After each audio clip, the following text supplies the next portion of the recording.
본격적인 금리 인하 도대체 언제 시작하는가? 여러분들이 많은 궁금증을 안고 있는 사안일 겁니다. 지금과 같은 계속적으로 금리가 올라가는 상황, 언젠가는 금리가 꺾이겠죠. 영원히 금리가 올라가는 것도 없으며 영원히 금리가 내려가는 것도 없습니다. 자본주의에서 일어나는 모든 시세, 금리를 포함한 환율을 포함한 모든 시세는 영원히 오르거나 영원히 내려가는 것은 없다. 그러면은 우리가 언제부터 금리가 내려가는 건지 이것도 굉장히 중요할 겁니다. 여러분들 이러한 변수들에 따라서 여러분들이 자산 투자에서 전략적으로 여러분들이 고려할 수 있는 아주 중요한 요인 중에 하나이기 때문에 여러분들과 함께 알아보도록 하겠습니다. 네, 여기 이 사진은 그 유명한 클린턴입니다. 여러 가지 안 좋은 스캔들도 있었죠. 네, 클린턴. 근데 이 클린턴입니까? 네, 클린턴이 당선이 됐던 가장 큰 요인 중에 하나는 이 말입니다. It's economy stupid. 그러니까 문제는 경제야, 이 바보야. 이 말이 무엇입니까? 네, 정치는 곧 경제다. 이 말이죠. 먹고 사는 문제를 해결하지 않으면은 그것은 정치가 아니라는 뜻입니다. 정치에서 가장 중요한 것은 경제다. 요즘 어떻습니까? 18세기에는 정치경제학이라는 문제가 생겼습니다. 정치경제.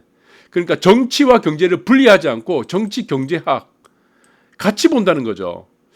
그래서 이제 정치는 곧 경제다 이 말이다. 그래서 경제를 풀어야지 이것이 바로 정치라는 얘기가 된 겁니다. 그래서 이 말 한마디를 던져가지고 대통령에 당선된 사람이 클린턴 전 미국 대통령입니다. 그래서 이 말은 역대 가장 유명한 선거 캠페인에서 하나다라고 지금 나와 있죠.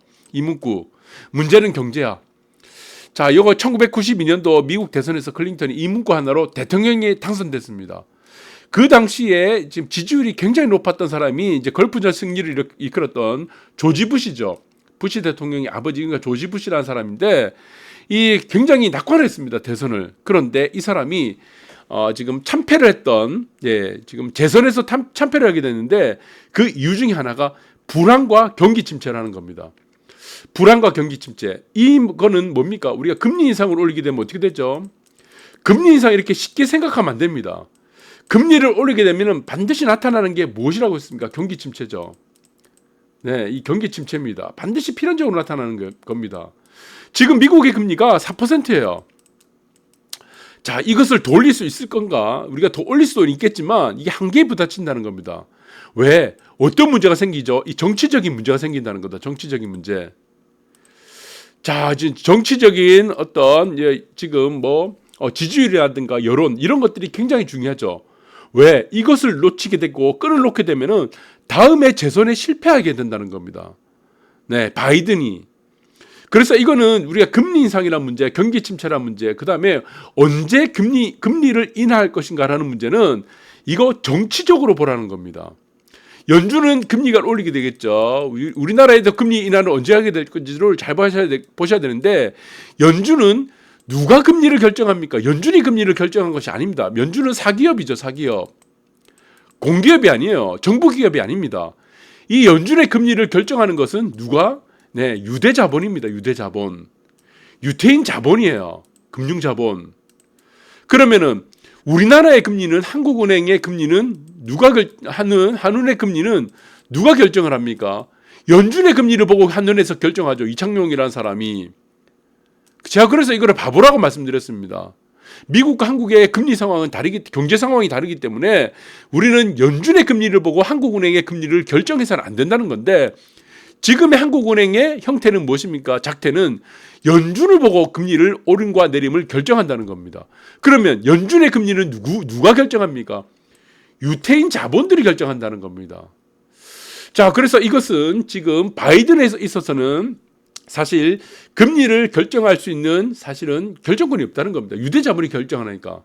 짜고 치는 고도리가 될 수밖에 없다는 겁니다. 그럼 유대자본은 언제 금리를 내리겠습니까?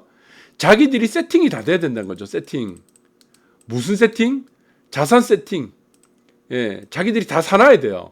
자산을 매입한 세팅이 다 끝나게 되면은 금리를 내린다. 이 문제가 될 것 같아요.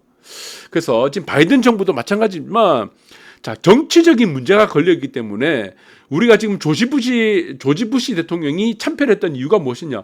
경기 침체를 용인하면서 다음 재선에 이긴 정부는 없습니다. 이 지구상에 아무데도 없어요. 자, 일부 국가, 뭐 북한이라든가 이런 국가들 빼고는 사실 없다는 겁니다. 그래서 이 부분을 우리 여러분들이 잘 보셔야 되고, 자, 그래서 이 문제가 생긴 거죠. 그렇다면은 경기 침체를 우리가 용인하면서 경기 침체를 지금 라는 문제, 그럼 경기 침체 안 와도 돼. 우리는 무조건 성장으로 할 거야. 경기 침체를 왜 용인해야 되나? 이거는 경제 안정이죠, 안정. 물가가 이렇게 급등을 하다 보니까 안정이 안 된다는 겁니다. 그러니까 경기 침체를 일반적으로 어느 정도 용인하고 나서라도 경기 안정 국면으로 만들어보자. 그 안정 국면이 무엇입니까? 물가에 대한 안정을 만들어보자. 그러면 물가를 포기하면서 무조건 성장으로 갈 수 있냐? 이 문제도 아니죠. 그러면 모든 키는 무엇이 갖고 있습니까? 네, 물가. 네, 물가 지수입니다. 물가 소비자 물가 지수가 갖고 있는 거예요.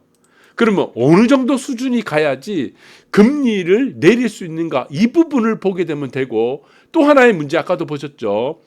유대자본, 금리를 결정하는 것은 연준이라는 사기업을 갖고 있는 유대자본이 결정하는데, 유대자본이 자산 세팅이 끝났느냐 이 문제입니다. 자산 세팅. 예, 자산 매입, 저가의 자산 매입이 끝났느냐 이겁니다. 매입을. 그럼 이 두 시점이 맞물렸을 때 저는 본격적인 금리 인하가, 미국의 금리 인하가 시작될 거고, 그 미국의 금리 인하를 보고 한국의 한은에서 이창용은 금리 인하를 단행할 것이다 이렇게 보고 있다는 겁니다. 그럼 여러분들이 어느 정도가 물가가 하락하게 되면은, 네, 물가 상승률입니다. 물가는 내려가지 않죠. 물가 상승률, 예, 이 상승률이죠. 이것이 동월 대비입니다. 물가 상승률이 떨어지면 되느냐? 저는 이것을 3% 내외라고 보고 있습니다. 3%. 결론적으로 말씀드리면. 근데 이 시기가요, 길지가 않다는 겁니다. 길지가 않다. 그래서 내년 봄에서 여름 사이에는 저는 물가 지수, 네, 소비자 물가 지수 CPI가 3%에 도달할 거라고 보고 있습니다. 자, 여기서 우리가 소비자 물가 지수를 끌어올렸던 것, 우리 근원 물가 지수는 지금 뭐 식료품이라든가 유류 가격, 네, 지금 뭐 기름값 이런 것들은 포함이 안 되는데, 우리가 소비자 물가 지수를, 미국의 소비자 물가 지수를 끌어올렸던 요인 중에 하나가 무엇이냐? 네, 그런 CPI 빼고요. 유류 제품입니다. 유류. 기름값이에요. 기름값. 그다음에 무엇입니까? 네. 이거 주거비입니다. 주거비. 주거비는 결론적으로 영향을 주는 것은 주택 가격이 되겠죠. 네, 이겁니다. 자, 그런데 지금 가장 유류비는 지금 떨어지고 있죠. 국제유가는 떨어지고 있으니까. 주거비만 안정이 되면은 이거는 3% 안에, 3에서 4% 안에 5% 미만으로 떨어지는 것은 저는 시간 문제라고 보고 있습니다.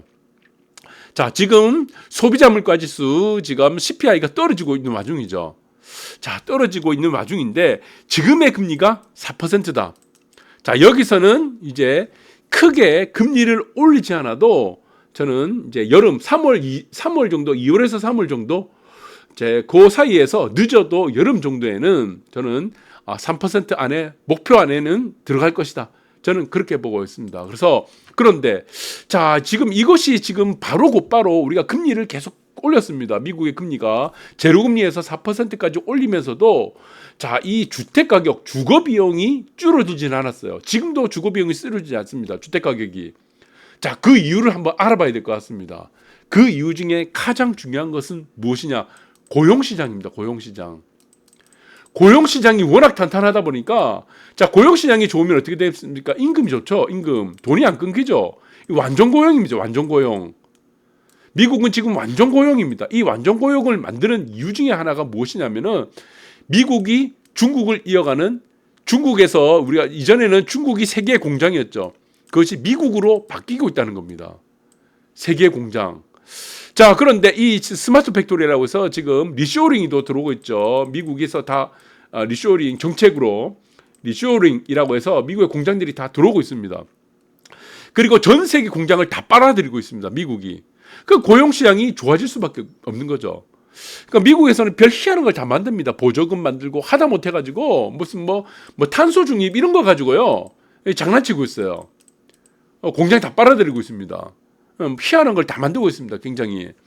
자, 그래서 지금 보시면은 한국은 여기에 계속 속고 있습니다. 지금 보시면은 바이든은 전통적으로 뭐 특별한 정책이 있는 사람이 아닙니다. 이 사람은 그 일자리 하나밖에 없어요.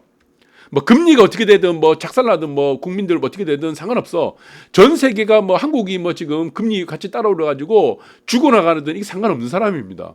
오로지 이 사람은요 일자리 하나밖에 없는 사람이에요. 일자리. 미국의 일자리. 자국의 이익밖에 없어요. 자국의 이익. 우리나라만 잘 먹고 살면 된다 이 생각밖에 없는 사람입니다. 거기에 한국은 어떻습니까? 다 지금 속고 있는 거죠. 그래서 지금 우방 관계입니다. 한국과 미국은 혈맹 관계인데 그거는 정치적인 뭐 정치라든가 이 국방 외교의 문제고 경제는 이거 완전히 따로 봐야 됩니다. 경제.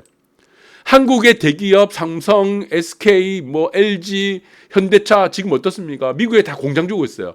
그럼 공장을 만들면 어떻게 되겠습니까? 고용시장 어떻게 되겠어요? 고용시장이 어마어마하게 폭발하는 겁니다. 그러니까 이 사람의 슬로건이 항상 이거예요. 일자리예요, 일자리. 일자리 확대. 그러면 일자리 확대가 그렇게 좋죠. 그러니까 주택 가격이 어떻습니까? 미국에 굉장히 탁탁하죠. 주택이. 이 주택이 워낙 탄탄하다 보니까 주거 비용도 같이 올라가게 되는데 이것이 지금 이제는 한계에 부닥치고 있다는 겁니다. 영원히 올라갈 수 없으니까. 자, 그래서 이것을 저는 2월에서 3월 정도, 빠르면 2월에서 3월 정도입니다. 이게 몇 개월 안 남았어요, 사실은. 자, 그 안에는 5% 안에 정도 뜰 것 같고 그 사이에 만약에 우리가 우크라이나 그리고 러시아의 전쟁이 일단락이 된다 그러면은 여름 이전에는 이제 금리가 인하되는 시점으로 보고 있습니다. 그러니까 더 이상 2월에서 3월 정도 안에는 사실은 이미 금리의 상단을 찍었다 이렇게 보시면 될 것 같아요. 남은 것은 무엇입니까? 금리를 언제 내리냐는 겁니다. 바이든은 여기서 어떻게 선택을 하겠습니까? 정치적인 선택을 한다는 겁니다. 정치적 선택. 자, 정치적 선택을 하는데 이 사람은 일자리죠. 침체가 가져오는 결론은 뭡니까? 고용시장이 악화입니다. 이걸 절대로 용납할 수 없다. 왜? 다음에 재선도 우리가 보고 있기 때문에. 지금 보시면은 우리가 지금 눈여겨봐야 될 기사 내용이 이겁니다. 미 연준의 넘버 3는 지금 이제 3명이 되겠죠. 연준 의장뿐만 아니고 2024년에 금리 인하는 이 헛소리 하고 있어요. 헛소리. 이거 헛소리입니다. 이거 완전히 헛소리예요. 자, 이렇게 헛소리 하는 이유가 뭡니까? 연준. 자, 결론적으로 유대 자본이 자산 매입을 아직 안 했다는 겁니다. 자산 매입. 자산 매입을 할 시간을 주기 때문에 이것은 시장은 곧바로 상승으로 크게 상승하지 못한다는 이유가 될 수 있을 건데 이 자산 매입이 끝나게 되면은 본격적으로 금리 인하를 한다는 겁니다. 그런데 인플레의 낙관론에 경고를 하고 있는데 또 다른 기사 한번 보세요. 시장은 어떻게 생각하고 있습니까? 시장은 채권금리 하락입니다. 채권금리 하락. 자, 투자 적기의 신호를 보고 있다는 겁니다. 그러니까 연준에 있는 사람들은 아니야 내년에 금리 인하를 할 필요 없어 우린 절대 하지 않을 거야 라고 얘기하면서 2024년이 돼야 금리 인하를 할 거라고 생각하는데 시장에 있는 참가자들은 어떻게 생각하느냐. 금리 인하는 얼마 남지 않았다는 것이다. 내년 늦어도 여름 안에는 금리 인하를 시작하게 될 것이다. 그것은 작동하는 원리는 크게 두 가지다. 바이든의 정치적인 이유들 그리고 무엇입니까? 유대 자본의 자산 매입이 언제 끝나느냐. 그것은 저는 내년 여름 이전에는 이 두 가지가 일단락이 될 것으로 보고 있습니다. 네. 그래서 지금의 고용 시장이 전 세계 공장들이 미국에 다 몰려든다 하더라도 금리라는 부분들은 결국에는 경기 침체를 가져오기 때문에 미국의 입장에서의 목표는 경기 침체가 아니라는 것입니다. 절대로 목표는 경기 침체가 아니다. 자산 매입만 다 되면 끝난다는 것이야. 세팅만 다 되면 끝나는 거고 이 정치적인 결단은 결론적으로는 미국의 지금 전 세계 공장 그리고 성장이라는 개념으로 돌아갈 수밖에 없다는 것이다 라고 보시고 여러분들이 참고하시기 바랍니다. 감사합니다.